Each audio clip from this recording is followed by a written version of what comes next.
بالله من الشيطان الرجيم. بسم الله الرحمن الرحيم. هذان خصمان اختصموا في ربهم فالذين كفروا قطعت لهم ثياب من نار يصب من فوق رؤوسهم يصهر به ما في بطونهم والجلود ولهم مقامع من حديد كلما أرادوا أن يخرجوا منها من غم أعيدوا فيها وذوقوا عذاب الحريق. سورہ حج کی آیت نمبر 19 سے لے کے 22 تک کا مضمون ہے. بنیادی باتیں میں نے اس کے حوالے سے ذکر کر دی تھی پچھلے درس کے اندر. ہادان خصمان اختصموا فی ربہم کے بارے میں مفسرین نے آپ صلی اللہ علیہ وسلم سے بہت سی باتیں نقل فرمائی ہیں، تو اس کو یہاں پر ذکر کر دوں. ہادان خصمان اختصموا فی ربہم، یہ دو گروہ ہیں جو اپنے پروردگار کے بارے میں جھگڑا کرتے ہیں. حضرت علی رضی اللہ تعالیٰ عنہ نے فرمایا کہ میں وہ پہلا شخص ہوں گا جو اللہ کے سامنے گھٹنوں کے بل جھک جاؤں گا اور اللہ تعالیٰ سے کہوں گا اللہ جی میں نے آپ کے بارے میں کفار سے مقابلہ کیا ہے. چنانچہ ایک گروہ ہوا مسلمانوں کا اور دوسرا گروہ ہوا کافروں کا. اب کافر چاہے ہنود ہوں، یہود ہوں، عیسائی ہوں یا کوئی بھی ہوں، تو یہ دو گروہ ہو گئے ایک روایت کے مطابق.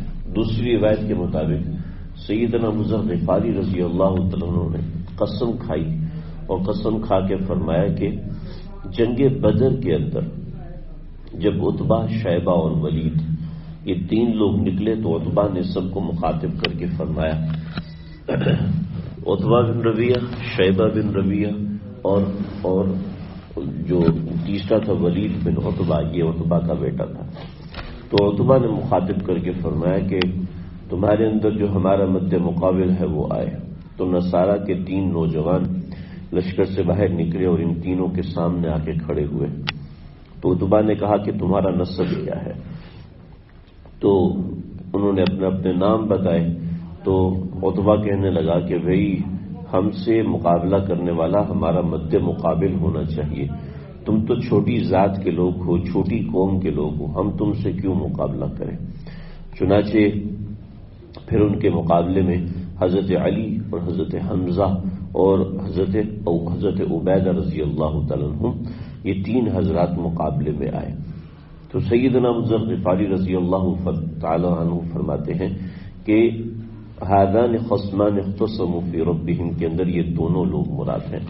ایک طرف یہ تین حضرت علی، حضرت حمزہ اور حضرت عبیدہ رضی اللہ تعالیٰ عنہ، اور دوسری طرف سے عتبہ، شیبہ اور ولید. تو کفر کرنے والے عتبہ، شیبہ اور ولید ہیں، اور اسلام کی نمائندگی کرنے والے یہ تین ہیں، حضرت علی، حضرت حمزہ اور حضرت عبیدہ. اور خصمان کیا ہے؟ خصمان سے مطلب دونوں جھگڑا کرنے والے، یعنی ایک تو یہ لوگ مراد ہیں، اور دوسرا جب حضرت علی رضی اللہ عنہ نے 3-4 وار بچائے اور وہ پہلا وار کیا تو ان کے مد مقابل شخص مارا گیا، شیبہ مارا گیا، اور حضرت حمزہ عتبہ کے مقابلے میں تھے. تو پہلے ہی وار حضرت حمزہ نے کیا اور پہلے ہی وار میں اس کو قتل کر دیا.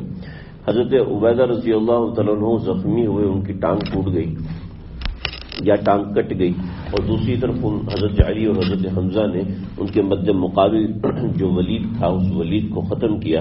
تو ولید کو ختم کرنے کے بعد جیسی دیکھا مٹی چھٹی ہے تو یہ تینوں گرے ہوئے ہیں، اور حضرت علی اور حضرت حمزہ اور حضرت عبیدہ کھڑے ہوئے ہیں. تو ابو جہل نے زور سے پکارا، لنا عزا ولا عزا لکم، ہمارے بندے مارے بھی گئے تو کیا ہوا؟ عزا ہمارے ساتھ ہے، لہذا تمہارے ساتھ عزا کی کوئی مدد نہیں ہے، لہذا تم جیت بھی جاؤ تو تب بھی تمہاری مدد نہیں ہے. تو آپ صلی اللہ علیہ وسلم نے بعض روایت کے مطابق یہ غزوہ احد کے اندر ہوا، بعض روایت کے مطابق جو میں آپ کے سامنے روایت ذکر کروں یہ در منصور نے روایت کو نقل فرمایا ہے. تو آپ صلی اللہ علیہ وسلم نے فتح کا نعرہ لگایا اور پھر مسلمانوں کا آپس میں مقابلہ ہوا. تو یہ قسم ہے کہ جو ابو جہل نے نعرہ لگایا تھا لنا عزا ولا عزا لکم، کہ ہمارے لیے تو عزا ہے، تمہارے لیے کوئی عزا نہیں ہے. اور آپ صلی اللہ علیہ وسلم نے جواب میں فرمایا لنا مولا ولا مولا لکم، ہمارے لیے اللہ کی ذات ہے تو تمہارے لیے کوئی اللہ کی ذات نہیں ہے. یہ دوسرا قول ہو گیا. پھر تیسری بات یہ ہے کہ نصارہ اور مسلمانوں کا آپس میں مقابلہ رہتا تھا. نصارہ نے مسلمانوں سے کہا کہ ہمارے نبی پہلے آئے ہیں، ہماری کتاب بھی پہلے آئی ہے، اور تمہارے نبی ہمارے نبی کی تصدیق بھی کر رہے ہیں. تو اس کا مطلب یہ ہوا کہ ہم اللہ کے زیادہ قریب ہیں اور ہم اللہ کے نزدیک زیادہ مقدم ہیں، اللہ ہم سے زیادہ پیار کرتے ہیں. تو دوسری طرف مسلمان یہ کہتے تھے کہ ہمارے نبی خاتم النبیین ہیں اور ہمارے نبی کی تصدیق تمہارے بھی نبی نے کی ہے، اور ہماری کتاب تمہاری کتاب کو ختم کرنے والی، منسوخ کرنے والی ہے، کیونکہ جو حکم بعد میں آتا ہے وہ پہلے والے کو منسوخ کر دیتا ہے، لہذا ہماری بات صحیح ہے، ہم اللہ کے زیادہ مقرب ہیں. تو ھذان خصمان اختصموا فی ربہم کے اندر یہ دو گروہ بھی مراد ہو سکتے ہیں. اس کے علاوہ اور بھی بہت سی باتیں مفسرین نے لکھی ہیں، لیکن برل اتنا کافی ہے کہ ھذان خصمان اختصموا کے اندر ہر وہ بندہ داخل ہے جو اللہ رب العزت کے راستے میں ستایا گیا، اللہ رب العزت کے راستے میں اس کو پریشانی آئی، اللہ کے راستے میں اللہ کی رضا کو پانے کے لیے اس نے تکلیف اٹھائی. جیسے اس میں یہ بھی آ جاتا ہے کہ شدت حر یعنی گرمی کی شدت ہے یا سردی کی شدت ہے، یہ اس کے مقابلے میں ہے، مگر یہ ہارتا نہیں ہے بلکہ وضو کر کے نماز پڑھتا ہے، غسل کر کے نماز پڑھتا ہے. تکلیف اس کے مقابلے میں آ رہی ہے لیکن یہ اللہ کے لیے اس تکلیف کو برداشت کرتا ہے، یہ بھی اس میں شامل ہو سکتا ہے. فالذین کفروا قطعت لهم ثیاب من نار، وہ لوگ جنہوں نے کفر کیا ان کے لیے آگ کے جوڑے کاٹے جائیں گے. یعنی آگ جیسے کپڑے کاٹے جاتے ہیں آدمی کے ناپ کے مطابق، ایسے ہی آگ کے جوڑے ان کے لیے کاٹے جائیں گے. یصب من فوق رؤوسہم الحمیم، اور ان کے سر کے اوپر پانی ڈالا جائے گا، ایسا کھولتا ہوا پانی ڈالا جائے گا. حدیث میں آتا ہے کہ اگر اس پانی کا ایک قطرہ ایک پہاڑ پہ ڈال دیا جائے تو وہ پہاڑ بھی پگھل کے ختم ہو جائے گا.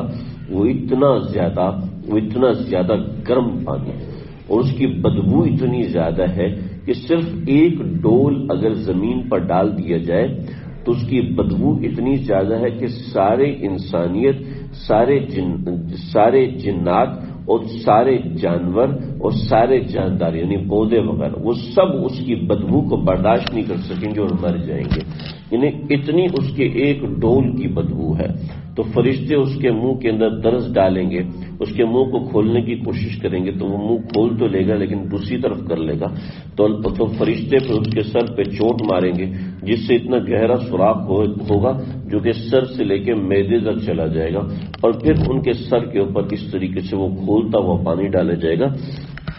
یسہر بہ ما فی بطونہم والجلود، جس سے ان کا اندر سب کچھ پگھل جائے گا. روایتوں میں آتا ہے کہ جیسے ہی وہ پانی ڈالا جائے گا تو اس قدر شدید تکلیف ہوگی کہ ان کا جسم ٹکڑے ٹکڑے یعنی گل کر ریزہ ریزہ ہو جائے گا، اور ریزہ ریزہ ہو کے بکھرنے کے بعد اللہ ان کے جسم کو دوبارہ چھوڑیں گے. اللہ ہم سب کی حفاظت فرمائے. حجبت النار بالشہوات، مزے مزے کی چیزوں سے اللہ نے جہنم کو ڈھانپا ہو. مزے کی مطلب یہ نہیں کہ آئس کریم سے ڈھانپا ہوا ہے اور اچھا ایک گھر میں ہیٹر لگانے سے اسی، مطلب یہ کہ حرام کاری، ہر وہ چیز جو کہ گناہ کرنے والی ہے، ہر وہ چیز جیسے موسیقی ہے، جیسے کہ شراب ہے، جیسے کہ حرام کھانا ہے، جیسے کہ نماز کو جان بوجھ کے ترک کرنا ہے، جیسے کہ جھوٹ بولنا ہے، جیسے کہ بدنظری کرنا ہے. حجبت النار بالشہوات، جہنم کو ڈھانپا گیا ہے ان چیزوں سے. فمن کتف الحجاب کتف المحجوب، کہ جو جس پردے کو پھاڑے گا وہ اسی کے اندر داخل ہوگا. ایسا نہیں کہ ایک شخص نماز پڑھ رہا ہے وہ جہنم میں جائے گا، ایک شخص نماز پڑھ ہی نہیں رہا اور وہ جنت میں جائے گا، ایسا نہیں ہوگا، ایسا نہیں ہے. تو کلما ارادوا ان یخرجوا منها، پھر اس کی تفصیل ہے، میں اس کا ذکر کر چکا ہوں. لهم مقامع من حدید، ان کے لیے جہنم کے اندر ہتھوڑے ہوں گے. حدیث میں آتا ہے کہ ہتھوڑا اتنا بھاری ہے کہ سارے انسانوں کی طاقت اگر جمع کر دی جگہ ایک جگہ پر اور پھر اس ہتھوڑے کو اٹھانے کی کوشش کی جائے تو وہ ہتھوڑا اٹھایا نہیں جائے گا، اتنا وہ بھاری ہوگا۔ اور اس کے ساتھ اگر وہ ہتھوڑا کسی پہاڑ پہ مار دیا جو تو پہاڑ ریزہ ریزہ ہو جائے گا، جو ان کے سروں پہ اس طرح مارا جائے گا کہ جہنم اتنی گہری ہے، جہنم سے اوپر تو نکل نہیں سکتے، اس کی آگ اتنی کالی سیاہ ہے کہ اس آگ کے اندر اپنا ہاتھ بھی دکھائی نہیں دیتا۔ لیکن یہ جہنم سے اوپر جب شعلوں کی وجہ سے اوپر اچھالے جائیں گے تو جہنم کے اونچے حصے کو دیکھیں گے تو کوشش کریں گے کہ وہاں سے نکلے۔ چنانچہ مدارک والے نے جو ترجمہ کیا ہے وہ یہ کیا ہے، عربی میں ترجمہ ہے، اس کا ترجمہ یہ ہے کہ جب بھی وہ نکلنے والے ہوں گے، یعنی جہنم کے کنارے جب اچھالے جائیں گے تو جہنم کے کنارے تک آئیں گے تو لہم مقامع من حدید، تو ہتھوڑے ہوں گے، وہ ہتھوڑے ان کے سر پہ ایسے مارے جائیں گے کہ وہ 70 فرسخ یعنی 70 سال کی تک جہنم کی گہرائی میں اترتے جائیں گے اور ان کو عذاب بڑھتا جائے گا اور شدید تکلیف کی حالت میں ہوں گے۔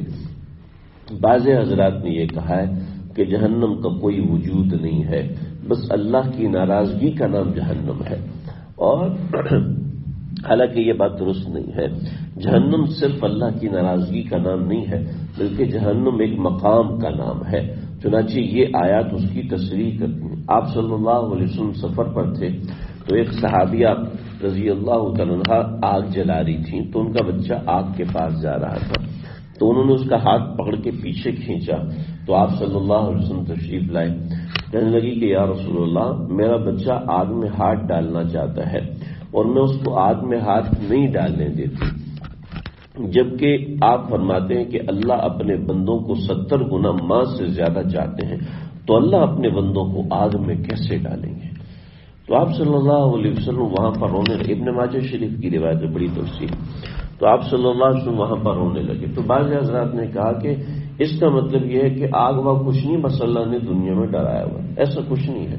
مکمل تفسیر جو روایت میں ہے وہ اس طریقے سے کہ آپ صلی اللہ علیہ وسلم فرمایا کہ اللہ تو اپنے بندوں کو آگ میں نہیں ڈالنا چاہتے، جو چیز آگ میں ڈالنے والی ہے ان چیزوں کا اللہ تعالیٰ نے دنیا میں خبر دے دی کہ اس چیز کو اپناؤ گے تو آگ میں جاؤ گے، اور دنیا کے اندر اللہ نے بتا دیا کہ اس سے بچو ورنہ آگ میں چلے جاؤ گے۔ انسان خود اپنے اختیار سے آگ میں جاتا ہے، ورنہ اللہ خود کسی کو عذاب نہیں دیتا۔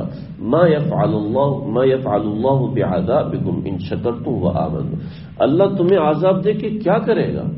ان شکرتم وآمنتم، اگر تم شکر ادا کرو، اگر تم ایمان والے بن جاؤ تو اللہ کو کیا ضرورت تمہیں عذاب دینے کی؟ تو لہم مقامع من حدید، یہ اللہ نے عذاب ہم سمجھ نہیں سکتے، بس چند چیزوں سے سمجھایا ہے کہ ایسے پتھر ہوں گے اور اس طریقے کے ہتھوڑے ہوں گے کہ جس کے ذریعے سے جسم کو پگھلایا جائے گا، پھر جوڑا جائے گا، پھر پگھلایا جائے گا، پھر جوڑا جائے گا۔ تو یہ آیات وہ ہیں جو جہنم کو بیان کرتی ہیں۔ مسلمانوں کو یہ سمجھایا گیا ہے کہ مسلمانوں کو اپنے آپ کو بھی آگ سے بچانا ہے اور دوسرے وہ لوگ جو کہ کفر اپنائے ہوئے ہیں، اگر ہمارا ان سے کوئی واسطہ ہے کسی بھی طریقے سے تو ان کو بھی ایسی آگ سے بچائیں، ایسی آگ سے محفوظ کرنے کی کوشش کریں۔ اللہ سمجھے۔